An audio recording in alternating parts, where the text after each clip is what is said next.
Drama حد کی تو لگتا ہے جیسے ہیپی اینڈنگ آنے ہی والی ہے، کیونکہ ایک طرف تو زینیا کا پھیلایا ہوا سارا شر سب کے سامنے کھل رہا ہے اور بہت جلد اس کو سزا بھی ملنے والی ہے، تو وہیں دوسری طرف سیرت بھی جو کارروائیاں کرتی جا رہی تھی، اب اس کے بیٹے کے سامنے سب اس کی اصلیت کھل گئی ہے۔ مہک تو بہت عرصے سے تڑپ تڑپ کے زرار کو بتانا چاہ رہی تھی کہ آپ کی ماں کے ساتھ میں نہیں رہ سکتی، لیکن سیرت ہمیشہ بیٹے کے سامنے ایسی بن جاتی تھی کہ اسے لگتا تھا کہ میری ماں تو مہک کو دل سے ایکسپٹ کر چکی ہے، لیکن مہک میں ہی کوئی خرابی ہے۔ پر اب کی بار تو زرار اپنی آنکھوں سے دیکھ لیتا ہے جب وہ مہک کے جوس میں اس کی پریگننسی کو ختم کرنے کے لیے میڈیسن ملا رہی ہوتی ہے، اور تب جا کے شکر ہے کہ زرار کی آنکھیں کھل جاتی ہیں اور اسے پتہ چل جاتا ہے کہ اس کی ماں جو اس کے لیے ایک فرشتہ ہے، تو ضروری نہیں کہ وہ ہر کسی کے لیے اتنی ہی زیادہ نیک دل ہو،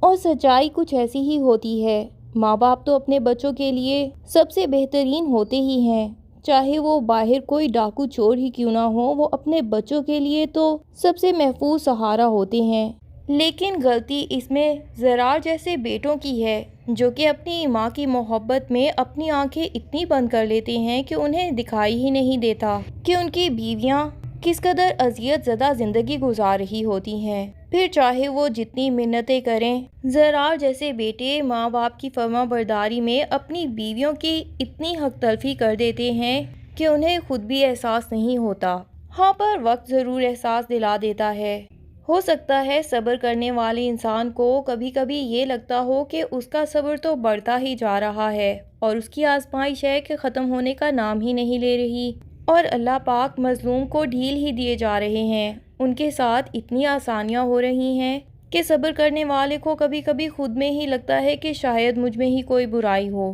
پر خدا کے کام میں دیر ضرور ہو سکتی ہے، لیکن وہ صحیح وقت آنے پہ ہر فیصلہ صحیح کر دیتا ہے، اور مکافات عمل بھی ہو کے ہی رہتا ہے۔ کسی کو بلا وجہ تکلیف پہنچانے والے کبھی زندگی میں خوش نہیں رہ سکتے، اور ان کا دلی سکون ہمیشہ کے لیے ختم ہو جاتا ہے، پھر چاہے وہ اربوں کروڑوں کے مالک بھی بن جائیں، لیکن یہ دل کا سکون وہ زندگی میں کہیں بھی حاصل نہیں کر پاتے، اور شاید یہی ان کی سب سے بڑی سزا بن جاتی ہے۔ بہرحال ہر ڈرامہ میں تو سب کچھ اتنا جلدی جلدی ہو رہا ہے کہ ایک عجیب سا دلی سکون محسوس ہو رہا ہے۔ ایک طرف تو جہاں زرار کو اپنی ماں کی یہ اصلیت پتہ چل گئی کہ وہ واقعی ہی اس کی بیوی کو ابھی تک ایکسیپٹ نہیں کر پائیں، وہ اس کے سامنے اس کی ہونے والی اولاد کے لیے بھی اتنی خوش ہو کے دکھا رہی ہیں، لیکن ان کے دل میں اتنا کینہ ہے کہ وہ اس کی اولاد کو بھی دنیا میں آنے سے پہلے ہی ختم کر دینا چاہتی ہیں۔ تو وہیں دوسری طرف فریال، جسے زینیا نے جیل میں بھجوا دیا ہے، شہرام کے لاکھ منع کرنے کے باوجود کہ تم ابھی 1 کروڑ والے کیس کے اوپر کچھ بھی ری ایکشن مت دینا، زینیا عین فریال کے شادی والے دن ہی وہاں پہ پولیس کو بھجوا دیتی ہے، اور وہ نکاح سے پہلے ہی دلہن بنی فریال کو اریسٹ کر کے جیل میں بھیج دیتے ہیں، جہاں سے راحت ہونے کی وجہ سے اس کی بیل بھی نہیں ہو پاتی۔ زینیا کے لیے تو یہ رات بڑی ہی سکون کی گزرتی ہے، لیکن اسے نہیں پتا کہ اس رات کے بعد اس کی زندگی میں صرف اور صرف اندھیرا ہی اندھیرا آنے والا ہے، کیونکہ اس کے سارے پول ہی سب کے سامنے کھلنے والے ہیں۔ زرار جب مہک کے سامنے فریال کے جیل میں ہونے کی بات کرتا ہے تو مہک حیران ہو کے پوچھتی ہے کہ فریال کی تو شادی تھی، آخر پھر وہ جیل کیسے چلی گئی؟ تو زرار اسے سارا ماجرا سناتا ہے۔ تبھی مہک کو یاد آتا ہے کہ ایک دفعہ اس نے زینیا کو سیرت بیگم سے 1 کروڑ کی رقم لیتے ہوئے اس کی ویڈیو بھی بنائی تھی، جس کے بارے میں زینیا نے یہی کہا تھا کہ اس کا جو بھی کچھ میں کروں گی بہت جلد آپ کے سامنے آ جائے گا۔ مہک فوراً سے اپنا موبائل لا کے زرار کو دکھاتی ہے، تو زرار کو سارا ماجرا اچھے سے سمجھ آ جاتا ہے کہ کس طرح زینیا نے تو بہت پہلے کی پلاننگ کر رکھی تھی کہ وہ فریال کو جیل بھجوا سکے۔ وہ مہک سے یہ ویڈیو اپنے موبائل پہ سینڈ کرنے کے لیے کہتا ہے تاکہ جلد از جلد کارروائی کر سکے۔ دوسری طرف اظہر چچا بھی فریال کو جلدی جیل سے نکلوانا چاہتے ہیں، کیونکہ یہ سب لوگ جانتے ہیں کہ فریال بالکل بے قصور اور مظلوم ہے۔ ادھر فریال کو اپنی قسمت پہ ہی شک ہونے لگتا ہے کہ جب بھی اس کی زندگی میں تھوڑی سی بھی خوشی آنے لگتی ہے تو وہ اس طرح چھن جاتی ہے کہ الٹا اس کی زندگی پہلے سے بھی زیادہ تکلیف دہ ہو جاتی ہے۔ فریال کو تو لگنا شروع ہو جاتا ہے کہ شاید اسی میں ہی کوئی خرابی ہے، کہ خدا بھی اس کو مکمل خوشی کبھی عطا نہیں کرتا، لیکن اب فریال کا امتحان بھی بالآخر ختم ہونے والا ہے۔ انفیکٹ انسان کو یہ پتہ نہیں ہوتا کہ اس کی زندگی میں خوشی تو خدا کی طرف سے آ رہی ہوتی ہے، پر بہت سے شیطانی فطرت کے لوگ اس تک وہ خوشی آنے ہی نہیں دیتے۔ وہ تھوڑے عرصے کے لیے تو اس انسان کی زندگی میں مشکلات پیدا کر سکتے ہیں، لیکن خدا جب آسانیاں دینے پہ آتا ہے تو کوئی بھی اس انسان کا کچھ نہیں بگاڑ سکتا۔